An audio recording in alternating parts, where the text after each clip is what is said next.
speaking from an investor's perspective, like I mentioned on a previous episode, 99% of our investors are just regular families who utilize their every last savings, and they take that risk of putting it into essentially an at-risk program in order to get the opportunity at a better future.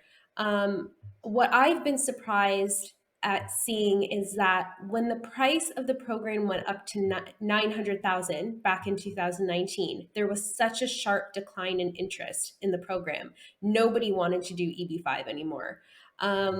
This time around, the program has gone up to 800,000, so $100,000 difference. And we thought there would be, again, this huge, sharp decline. And definitely the numbers are lower, and we'll see how it all plays out when people can actually apply. But the interest is still there compared to when the price went up to 900,000. At 800,000, the interest is still there. People are still trying to make it happen, trying to make it work, trying to get their funds together. And I think that just speaks to the fact that people want to go to the US and they want that opportunity, and they want that better future for their families, and they'll make it happen in any way they can. So it's definitely not, a millionaire's program. It is for the regular person that just wants a chance at a better future for their children and their family. And I think everything that we've seen really speaks to that. So it is a little heartbreaking when we can't see the program just come together, or USCIS kind of get it together to help these people or allow these people this opportunity. That's kind of my opinion on just watching what's unfolded since 2013 with the EB-5 program. Aaron, I'm going to jump to asking a couple of tough questions. Hope you're ready. So I know they've all been softballs so far. These have all been softballs. Now here comes the hard pitch. All right, go ahead. No, I know your hands were tied, when you're negotiating with Congress, and you're on a daily basis talking to staff, Senate staff on both sides of the aisle, the people that and you have to make peace between the Senate staff to get us to this point. But a lot of investors, put us in a tough light, and they wanted to know what's going on, and they wanted IIUSA and other organizations to put out updates. But your hands were tied because obviously you're in the middle of negotiations, and if you leak what's going on in negotiations, Congress will have no respect for you. And then separately, there's all these different, investor organizations. There's, several organizations that are very heavy with Indian investors. Others, a couple other organizations very heavy with Chinese investors. And, of course, they don't understand that, in the middle of negotiations, you can't give updates. But what are your thoughts about having someone like IIUSA or an organization like IIUSA to, start an investor organization to also, hear the voices of the investors? Because there's lots of investors out there that are frustrated, and some of these organizations are putting out a lot of rumors and a lot of information that's frankly not true. And to really to kind of put the rumors to rest and really give them the right information. What are your thoughts about organizing organizations like that under IIUSA or organizations similar to IIUSA? That's a softball. That's easy. I'm 100% in favor of it. And I say that as the executive director of IIUSA. Now, the caveat is that at the end of the day, I serve at the pleasure of the membership organization. And it does beg questions as to what the nature and direction of the association overall is or should be.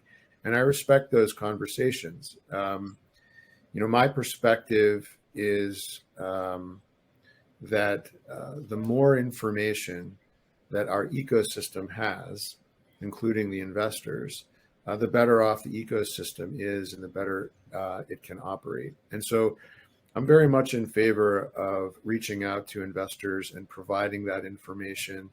It doesn't necessarily require us to establish a membership category or any sort of new organization. I'm open to those ideas, but I think really what you're getting at is, how can IIUSA reach out to and have a receptive audience with investors in China and around the world so that we can share the data and the insights that we provide our members on a routine basis. I think it's critical that we find a way to do so. I think that it would only benefit the members of the association, because as I said before, the strength of the ecosystem relies on the strength and health and confidence of all of its parts, not just one or two.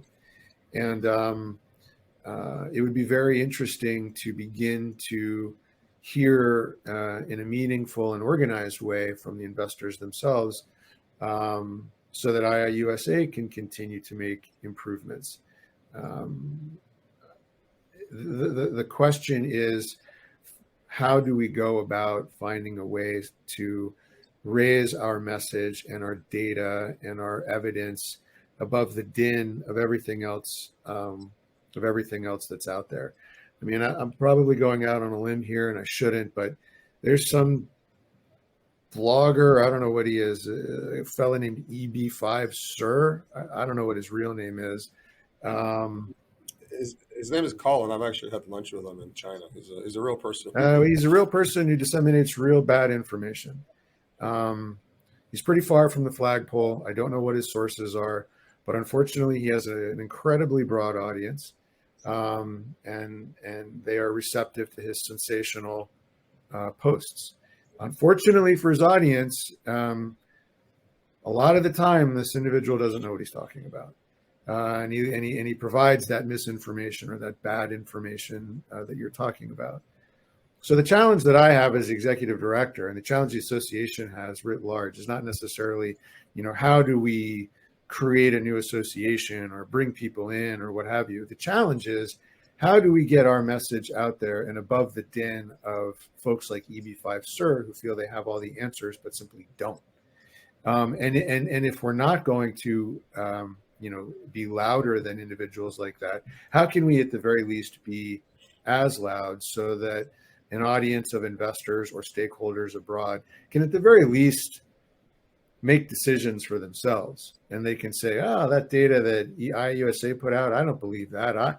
I believe EB-5 Sir. But it's been a real challenge for us, and something that I think we need to take a hold of and understand how to do better in the years ahead. And that goes back to this 5-year stabilization opportunity we have. We've got 5 years where we don't need to worry about fighting for our existence. And that when this redesignation issue is resolved, we're going to have a lot of time to build on a stable foundation. And I think that what you raised, Abteen, I think is definitively one of the things that the association should get its head around. And I'm actually eager to talk to our leadership, who will be convening for a summit in Milwaukee at the end of August to perhaps discuss that very issue. So, just background on EB-5 Sir, a guy who, very experienced in EB-5. I think he used to do filings. He's an attorney, immigration attorney based out of San Francisco, moved back to China, was a little disgruntled by EB-5 and started this blog post. I actually get his blog post, but it's all in Mandarin, so I don't understand it. But, I've had lunch with him. He means well. But again, he's getting information that's incorrect, and he's not verifying it, and he's putting it out. And, there's there's a couple of organizations that are very focused on Indian investors, and they mean well. We've had them on the show, great people, but there's just all these different Telegram groups and rumor mills, and the smallest information spreads like wildfire, and they unfortunately repeat some of it. And it's not that these people don't mean well. I think they all mean well. It's just that they're getting the wrong information and they're not verifying it, and they're putting it out. So to have an organization that could put the rumor mills and put the rumors to rest, I think would be helpful, and it would serve all the regional centers and all the investors. I think would be, they just want a voice. What I think would be a great idea, Abteen, is for IIUSA and EB-5 Sir to find a way to work together. I'd be more than happy to provide data and insights and allow that individual to share them. They would be verified and from a definitive authority in the United States that is working at the table with all stakeholders. I would love that opportunity. And if I might be able to get it done. I'll try. you're the man, That would be great because, I've reached out to Abteen about this several times as well. Some of these organizations that, like we said, they mean well, but these investors crave information. They crave information, and they'll try to get it wherever they can. So they do join Telegram groups and Facebook groups, and they speak to other investors all around the world who they've never met in person, and they listen to lawyers that are posting in the Telegram groups and they've never met them either. And so they're just trying to get information wherever they can, especially when they have these long wait times where they go years without hearing anything on their applications.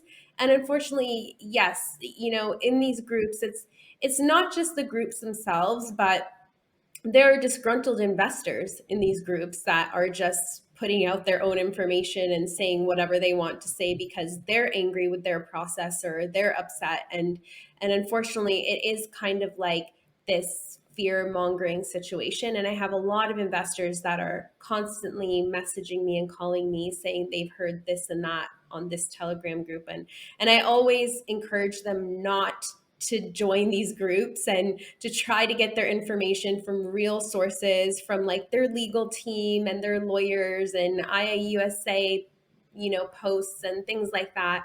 But I guess that's there. And I think it'd be great if there was a system where, if IIUSA were to partner with, one of these bloggers or groups that investors actually listen to or are part of, and they can get real information. I think that would benefit everyone greatly. yeah. Well, I am open to those And, relationships for sure.